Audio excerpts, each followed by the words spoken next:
Shalom sahabatku, sebelum kita masuk dalam perenungan firman Tuhan pada pagi hari ini, marilah kita terlebih dahulu menyerahkan hati dan pikiran kita kepada Tuhan di dalam doa. Tuhan, kami mengucap syukur buat kebaikan Tuhan yang tidak pernah habis dalam hidup setiap kami. Pagi hari ini, kami rindu untuk diajar dan diarahkan melalui kebenaran firman Tuhan. Kami buka hati dan pikiran kami.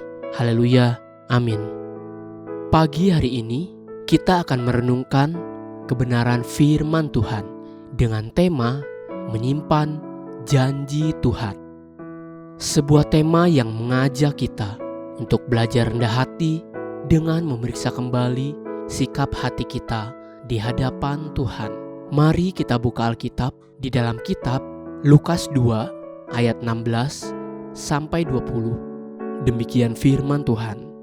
Lalu mereka cepat-cepat berangkat dan menjumpai Maria dan Yusuf dan bayi itu yang sedang berbaring di dalam palungan. Dan ketika mereka melihatnya, mereka memberitahukan apa yang telah dikatakan kepada mereka tentang anak itu. Dan semua orang yang mendengarnya heran tentang apa yang dikatakan gembala-gembala itu kepada mereka.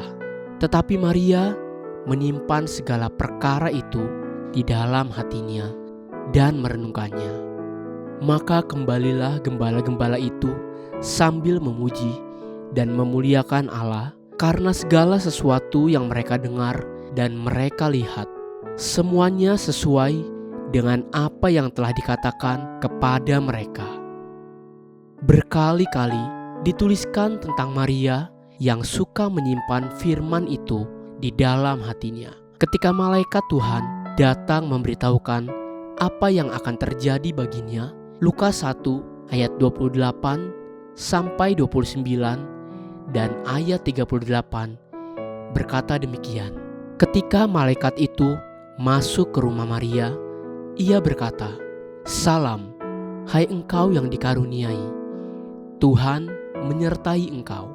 Maria terkejut mendengar perkataan itu, lalu bertanya di dalam hatinya, "Apakah arti salam itu?" Kata Maria, "Sesungguhnya aku ini adalah hamba Tuhan. Jadilah padaku menurut perkataanmu itu." Lalu malaikat itu meninggalkan dia. Ketika Maria menemukan Yesus anaknya setelah tertinggal di bait Allah di Yerusalem, Lukas 2 ayat 49 sampai 51 mencatat, jawabnya kepada mereka, "Mengapa kamu mencari aku? Tidakkah kamu tahu bahwa aku harus berada di dalam rumah Bapakku?" Tetapi mereka tidak mengerti apa yang dikatakannya kepada mereka.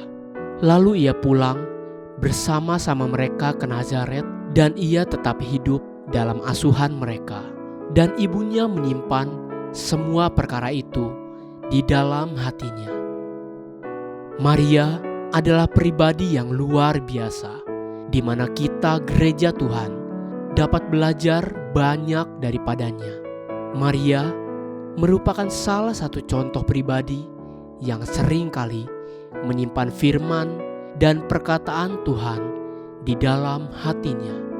Hanya dengan cara sederhana inilah Maria belajar takut akan Tuhan. Sebab takut akan Tuhan membuat manusia menjauhi dosa. Amsal 16 ayat 6 berkata demikian. Dengan kasih dan kesetiaan, kesalahan diampuni.